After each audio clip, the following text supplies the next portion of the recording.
the beat. Stop it right now, DJ. I am hurting, I'm sick. All this time in our past, the Illuminati has been here. Demons has been here, and they have blinded the community. They have washed the community to thinking that a grown man 30 was justified for being with 15, 16, 17-year-olds. These are kids.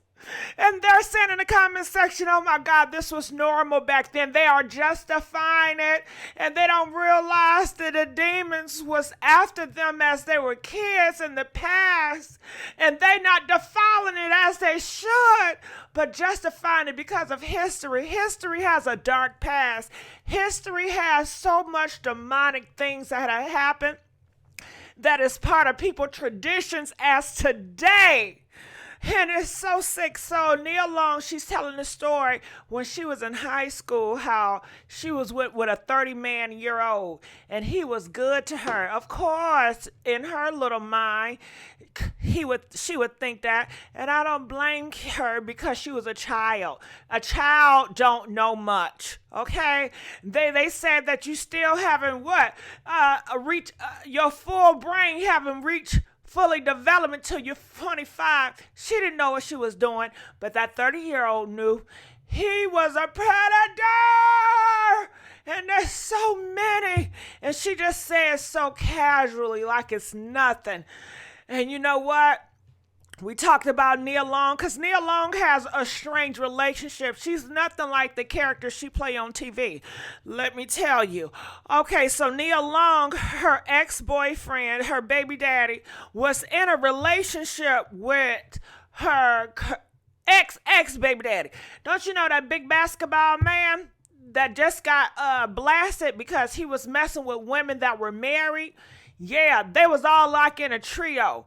Let me tell you, her other baby daddy was coming out talking about, yeah, he's a good man to us. And that's what he said verbatim. He's a good man to us, talking about her other baby daddy, which implies they were like in a threesome deal.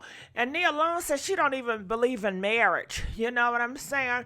So something is really homegirl. But you know what I blame? That 30-year-old demon, he infected her when he was sticking his thing up in her. And I bet you they was not using protection, because back then, they didn't use protection back then, okay? So I'm sure he has put some of his demon seed up in her that got her mind all messed up. You see, her mind is messed up. And I'm going to play this video, but I just have to break it down because we are wrestling against a lot of spirits in this world. And you don't know that the history and your past history have a lot to do with your current stance. You're not putting it together. But that's what the demons want you to think. He wants you to separate the parts so you can never fix what's wrong with you today, because you're not going back in your past. You're not picking up in the past. You got, oh God, let me play this video. Oh. Like, I wasn't the girl that ever went to prom. Like, my boyfriend was 30 when I was in high school. I know my mother was crazy, but you know what? I would never ever let I mean that in a good way. Like, she was an artist. She was like, well, if that's who you love, baby. And he was so good to me and kind and like, right?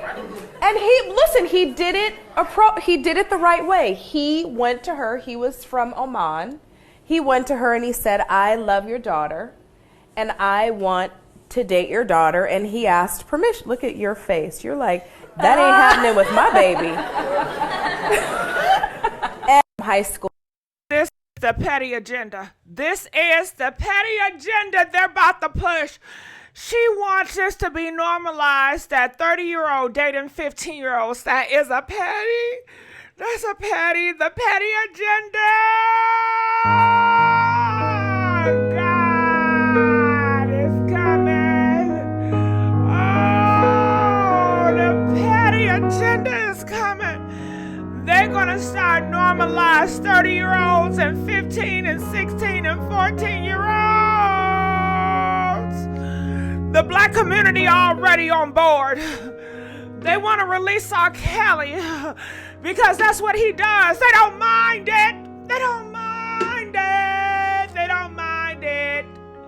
They in the comments justifying it. She said her mama was okay with what about the daddy? What about the daddy? What about the daddy? We need the daddies in the home.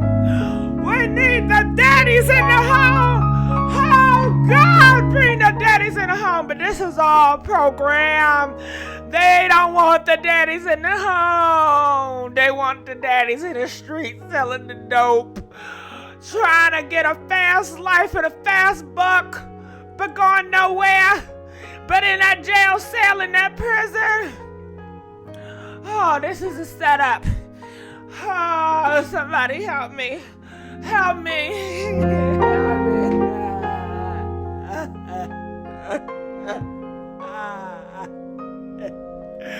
Oh, we need the daddy. Bring back the daddy. Where the father, where her father. Oh, God. She's up here romanticizing about her pedo. And you know, it just wasn't one. He was messing with other 15-year-olds. When he was 40, he was messing with other 15-year-olds. When he was 50, other 15-year-olds. And it go on and on and on. On and on and on. And nobody's outraged. They don't care. They are part. They're on board. When I tell you they on board. No outrage. No outrage. No outrage. No outrage. But I tell you one thing. I tell you one thing. If she would, DJ stop the beat. If she would have said that her 30-year-old man was white and he used to call her all type of N-words and her, I bet you would have saw a slight outrage. The excuse wouldn't be, well, that's what they did in the past. They do a lot of evil stuff in the past, but they pick and choose what they want to be outraged about. Because in the past, they also, oh God, they also did, I'm not going to speak it, but they're not going to say, well, that was in the past. They're going to have outrage with some of the stuff in the past. So how people respond to stuff, it lets you know, oh God, I'm going to drop the mic. I can't. Get me out of here. Get me out. DJ, wrap it up. Wrap it up. Wrap it up. I'm out. I'm out.